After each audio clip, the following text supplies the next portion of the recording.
Kwakanake. Kuna kana kutombonaka sister. Ndikukuda kubasa kuclinic, it's urgent. Munoda kubasa.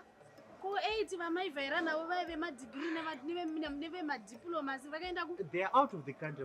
Umwakaenda ku Australia, umwakaenda ku Canada. They applied for that vacancy so that they can get my reference from a CV. Imagine. Yeah, imagine.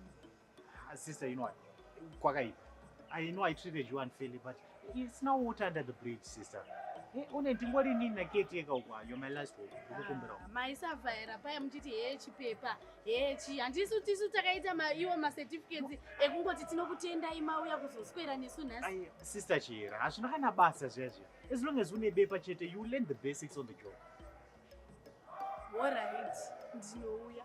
Handiti tinotanga na8. Aiwa kwete, you start today. Kutanga nhasi kwete mangwana. Kutanga nhasi? Nhasi. Zvino manje ni uniform ndandakatoidzosera kwandakaisonesa kati. Hazvina basa, tinokupai basa. Kumapulling. Ndo mapulling aya akatora. Mapulling socks munopiwa nehurumende aya. Sister, we are handei sister. Let's go sister. Izvozvi. Handei sister, let's save lives sister. Ndikukumbirawo kwakutokumbira. Zviko. Handei. Zviko, ndotirigira handbag rangu neface powder kasika. Handei.